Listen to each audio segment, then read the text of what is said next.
प्रेम। सीमित संसाधनों में असीमित सुख भोगने का साधन है प्रेम।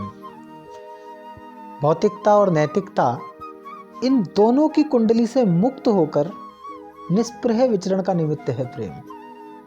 क्रोध, मान, माया, लोभ, इन चारों से रहित होकर निश्चल हो जाने की अनुभूति है प्रेम।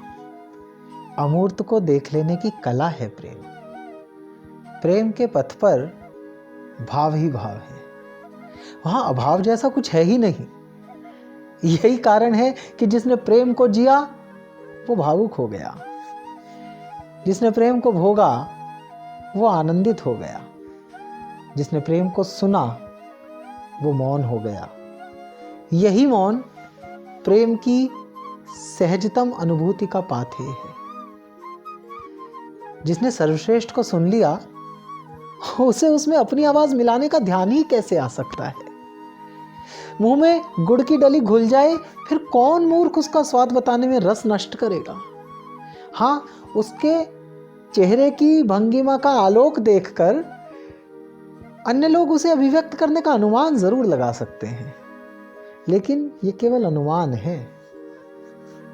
प्रेम की अनुभूति पूर्णता की अनुभूति है। वहां कोई उद्देश्य शेष नहीं रह जाता। यश, अपयश, स्वीकृति, अस्वीकृति, ये सब उस अनुभूति से पहले के चिंतन हैं। जिसने पा लिया वो तो घुल गया उसमें। हम इधर बैठे अनुमान लगाते रह गए और जिन खोजा तिन पाइयां गहरे पानी पैठ।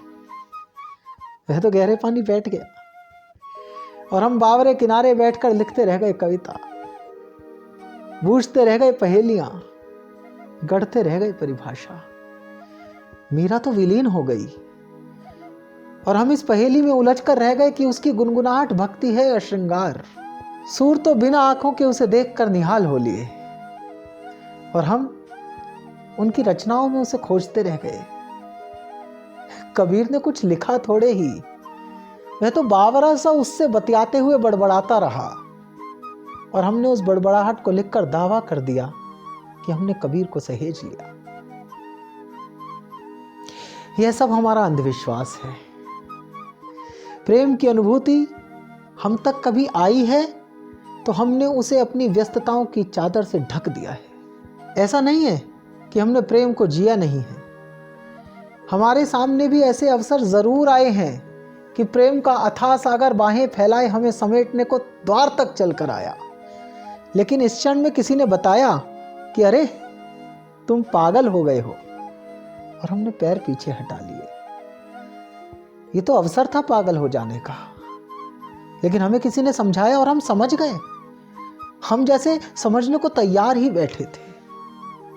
उफ, यही समझना तो खतरनाक हो गया।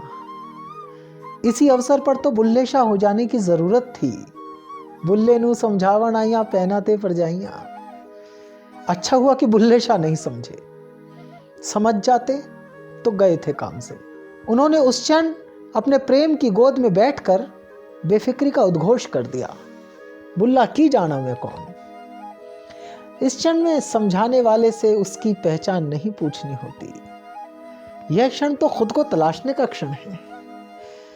और जब प्रेम हमें चारों ओर से घेर ले तो बेफिक्री से गा उठो रब दियां बेपरवाहियां। जहां बुल्ले शाह पहुंच गया है वहां बहुत सारे बुल्ले शाह हैं, बल्कि यूं कहें कि सारे ही बुल्ले शाह हैं, बिल्कुल एक जैसे।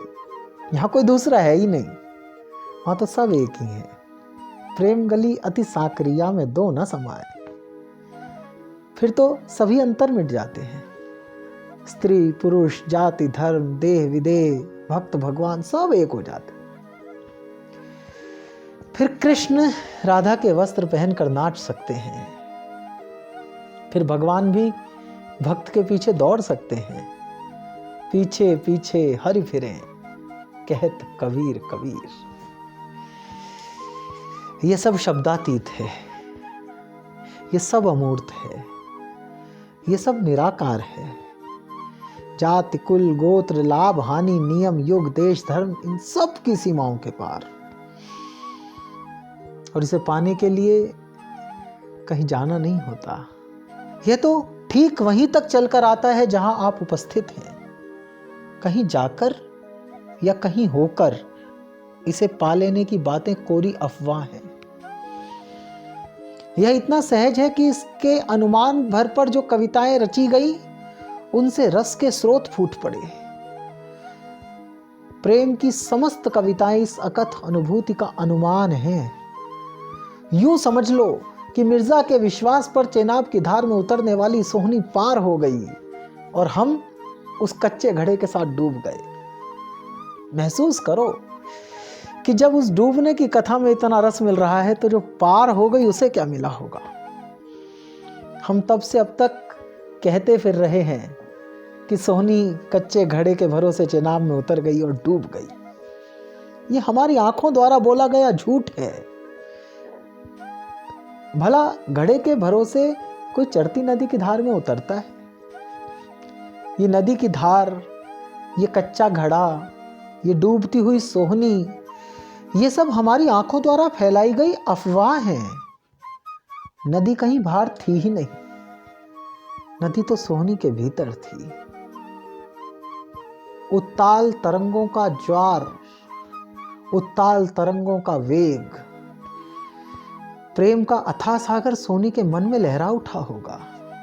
इस सागर से पार उतरने के लिए कच्चे घड़े की नहीं, पक्के विश्वास की आवश्यकता होती है। उस दिन उस पार मौजूद मिर्जा की आंखों में वह विश्वास दिखा होगा सोहनी को, और एक बार यह विश्वास दिख जाए फिर घड़ा फूट सकता है, विश्वास नहीं टूट सकता।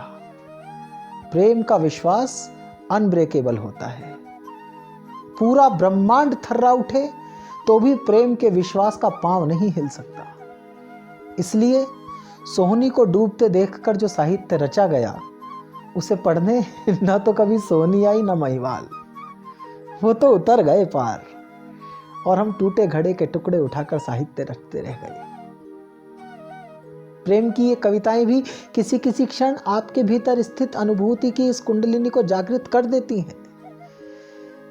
ये सभी रंग जिस इंद्रधनुष से फूट रहे हैं वह सतरंगा इंद्रधनुष प्रेम के क्षितिज पर ही उभरता है। कल्पना के पंख लगाकर स्वयं को विहग कर लेना जिसने सीख लिया, उसी को प्रेम का विहंगम दृश्य देखना नसीब हो सका। फिर हवा के स्पर्श से कपकपाती पाखुरी की आवाज स्पष्ट सुनाई देने लगती है। फिर सब कुछ सुना जा सकता है, फिर सब कुछ देखा जा सकता है, फिर सब कुछ जाना जा सकता है। हजारों हजार कवि प्रेम के इस मार्ग पर चलते हैं तो उनमें से कोई एक आध ही देह के पार पहुंचकर प्रेम वैभव तक पहुंचने वाली राह को स्पर्श कर पाता है। और इस राह को स्पर्श करने वाले हजारों कवियों में कोई एक आध ही विदेह के भी पार पहुंचकर प्रेम को स्पर्श करने में सफल हो पाता है। और ये एक आध ही कभी कबीर, कभी मीरा, कभी सूर, कभी बुल्ले शाह होकर अपनी अनुभूतियों की गूंज से युग युग तक प्रेम का स्मरण कराते रहते हैं। पायो जी मैंने राम रतन धन पायो।